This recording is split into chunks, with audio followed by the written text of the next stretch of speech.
Weather ਨੂੰ ਲੈ ਕੇ, climate change ਨੂੰ ਲੈ ਕੇ ਦ ਹਿਲ ਜੋ ਨਿਊਜ਼ਪੇਪਰ ਹੈਗਾ ਆ, ਉਹਨਾਂ ਨੇ ਅੱਜ ਇੱਕ ਰਿਪੋਰਟ ਛਾਪੀ ਆ ਵੀ ਜਿਹੜਾ ਨਿਊਯਾਰਕ ਸ਼ਹਿਰ ਆ ਉਹਦੇ 1 ਫੁੱਟ ਪਾਣੀ ਆਉਣ ਵਾਲੇ 10 ਸਾਲਾਂ ਦੇ ਵਿੱਚ ਉੱਪਰ ਚੜ ਸਕਦਾ ਆ, ਜੋ ਸੀ ਲੈਵਲ ਆਲੇ ਦੁਆਲੇ ਜਿਹੜਾ ਨਿਊਯਾਰਕ ਦੇ ਵਿੱਚ ਹੈਗਾ ਆ। ਨਿਊਯਾਰਕ ਲਾਰਜੈਸਟ ਸਿਟੀ ਹੈਗੀ ਆ ਤੇ ਟੈਂਪਰੇਚਰ ਕਹਿੰਦੇ ਭਈ 2 ਤੋਂ ਲੈ ਕੇ 4.7 ਡਿਗਰੀ ਇਨਕਰੀਜ਼ ਹੋ ਜਾਣਾ ਆਉਣ ਵਾਲੇ ਇੱਕ ਦਹਾਕੇ ਦੇ ਵਿੱਚ।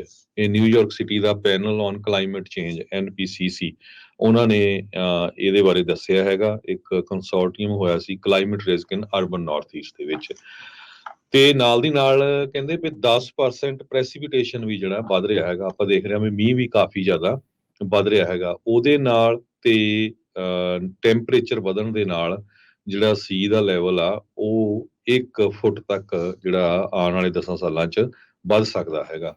ਕੋਸਟਲ ਨਿਊਯਾਰਕ ਸਿਟੀ ਆਲਰੇਡੀ ਕਹਿੰਦੇ ਪਈ ਗਲੋਬਲੀ ਜੇ ਦੇਖਿਆ ਜਾਵੇ ਉਹਦੇ ਆਲੇ ਦੁਆਲੇ ਜਿਹੜਾ ਸੀ ਦਾ ਲੈਵਲ ਆ ਉਹ ਹੌਲੀ ਹੌਲੀ ਉੱਪਰ ਜਾ ਰਿਹਾ ਹੈਗਾ। ਜਿਸ ਹਿਸਾਬ ਦੇ ਨਾਲ ਟੈਂਪਰੇਚਰ ਵੱਧ ਰਿਹਾ ਆ ਤੇ ਕਹਿੰਦੇ ਵੀ ਐਵਰੇਜ 350 ਦੇ ਕਰੀਬ ਨਿਊਯਾਰਕਰਸ ਦੀ ਮੌਤ ਹੁੰਦੀ ਆ ਸਮਰ ਦੇ ਨਾਲ, ਐਕਸਟ੍ਰੀਮ ਹੀਟ ਦੇ ਨਾਲ, ਗਰਮੀਆਂ ਦੇ ਨਾਲ। ਇਹ 2023 ਦੇ ਵਿੱਚ ਇੱਕ ਸਿਟੀ ਜੋ ਨਿਊਯਾਰਕ ਸ਼ਹਿਰ ਦਾ ਇਹ ਡਿਪਾਰਟਮੈਂਟ ਹੈਗਾ ਆ, ਹੈਲਥ ਡਿਪਾਰਟਮੈਂਟ, ਉਹਨਾਂ ਨੇ ਇਹ ਰਿਪੋਰਟ ਛਾਪੀ ਹੈਗੀ ਆ। ਤੇ ਵਰਲਡ ਵਾਈਡ ਵੀ ਆਪਾਂ ਦੇਖ ਰਹੇ ਹਾਂ ਵੀ ਆਈਸਲੈਂਡ ਦੇ ਵਿੱਚ ਕਿੱਦਾਂ ਜਿਹੜੀ ਸਨੋ ਆ ਉਹ ਪਿਘਲ ਰਹੀ ਹੈਗੀ ਆ। ਗਲੇਸ਼ੀਅਰਸ ਬਹੁਤ ਸਾਰੇ ਮੁਲਕਾਂ ਦੇ ਵਿੱਚ ਪਿਘਲ ਰਹੇ ਹੈਗੇ ਆ। ਸੋ ਓਵਰਆਲ ਜਿਹੜਾ ਕਲਾਈਮੇਟ ਚੇਂਜ ਲੈ ਕੇ ਇਹ ਬਹੁਤ ਕੁਝ ਜਲਦੀ ਹੀ, ਜਿਹਨੂੰ ਸਾਇੰਟਿਸਟ ਇਹ ਸੋਚਦੇ ਸੀ ਵੀ 40 50 ਜਾਂ 100 ਸਾਲ ਲੱਗ ਸਕਦਾ, ਪਰ ਇਹ ਬਹੁਤ ਜਲਦੀ ਹੀ ਜਿਹੜਾ ਚੇਂਜ ਹੁੰਦਾ ਜਾ ਰਿਹਾ ਹੈ। ਜੀ, ਬਿਲਕੁਲ। ਸੋ ਸਥਿਤੀ ਬੜੀ ਚੰਗੀ ਨਹੀਂ ਹੈਗੀ।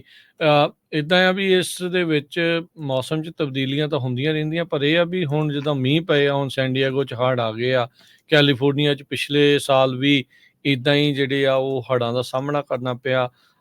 ਅੱਧੀ ਤੋਂ ਵੱਧ ਅਮਰੀਕੀ ਜਿਹੜੀ ਪਾਪੂਲੇਸ਼ਨ ਆ ਉਹ ਇੱਕੋ ਟਾਈਮ ਹੀ ਵੱਖ-ਵੱਖ ਵੈਦਰ ਅਲਰਟਸ ਦੇ ਅੰਡਰ ਜਿਹੜੀ ਉਹ ਚੱਲ ਰਹੀ ਹੁੰਦੀ ਆ। ਟੋਰਨੇਡੋਜ਼ ਦੀ ਸੰਖਿਆ ਵਧਣੀ, ਹਰੀਕੇਨਸ ਦਾ ਜਿਹੜਾ ਉਹ ਆਉਣਾ, ਅਚਨਚੇਤੀ ਇੰਨਾ ਮੀਂਹ ਜਿਹੜਾ ਉਹ ਪੈ ਜਾਣਾ, ਇਹ ਸਾਰੀਆਂ ਜਿਹੜੀਆਂ ਇਸ ਪਾਸੇ ਵੱਲ ਨੂੰ ਇਸ਼ਾਰਾ ਜਿਹੜੀਆਂ ਉਹ ਕਰ ਰਹੀਆਂ। ਹੁਣ ਆਪਾਂ ਨੂੰ ਆਪਣੇ ਆਪ ਨੂੰ, ਸਰਕਾਰਾਂ ਨੂੰ, ਇਹ ਸਾਰਿਆਂ ਨੂੰ ਆਪਾਂ ਨੂੰ ਕੁਛ ਅਜਿਹੀਆਂ ਪਾਲਿਸੀਜ਼ ਦੇ ਉੱਤੇ ਵਰਕ ਕਰਨ ਦੀ ਲੋੜ ਪੈਣੀ ਆ ਵੀ ਭਾਈ ਕੀ ਕੁਛ ਹੋ ਰਿਹਾ। ਕਲਾਈਮੇਟ ਚੇਂਜ ਦੇ ਨਾਲ ਹੀ ਸੰਬੰਧਿਤ ਆ ਹਰਜੋਤ ਸਿੰਘ ਜੀ, ਸਿੱਧੀ ਜਿਹੜੀ ਆ ਫਾਇਰ ਵਾਲੀ ਇੱਥੇ ਦੀ ਇੰਸ਼ੋਰੈਂਸ ਆ, ਸਭ ਨੂੰ ਹੀ ਪਤਾ ਵੀ ਵਾਈਲਡ ਲਾਈਫ ਇੰਸ਼ੋਰੈਂਸ ਦਾ ਕੀ ਹਾਲ ਬਣਿਆ ਪਿਆ ਹੈ ਕੈਲੀਫੋਰਨੀਆ ਦੇ ਵਿੱਚ। ਉਧਰ ਫਲੋਰੀਡਾ ਵਾਲੇ ਵੀ ਇਸ ਪੱਖੋਂ ਜਿਹੜਾ ਰੋਂਦੇ ਆ। ਸੋ ਇਹ ਮਸਲਾ ਕਈ ਵਾਰੀ ਸ਼ੋਅ ਇਦਾਂ ਕਰ ਦਿੱਤਾ ਜਾਂਦਾ ਵੀ ਰੈੱਡ ਜਾਂ ਬਲੂ ਦਾ ਮਸਲਾ ਆ, ਵੀ ਖੌਰੇ ਡੈਮੋਕ੍ਰੇਟ ਜਾਂ ਰਿਪਬਲਿਕਨ, ਤੇ ਦੋਨੋਂ ਹੀ ਕਹਿ ਲਓ ਵੀ ਉਸ ਪਾਸੇ ਦੀਆਂ ਪੱਕੀਆਂ ਜਿਹੜੀਆਂ ਸਟੇਟਾਂ ਦੇ ਵਿੱਚ ਇਹ ਵੈਦਰ ਦੇ ਕਰਕੇ ਬਹੁਤ ਕੁਛ ਜਿਹੜਾ ਉਹ ਫਰਕ ਪੈ ਰਿਹਾ ਆ।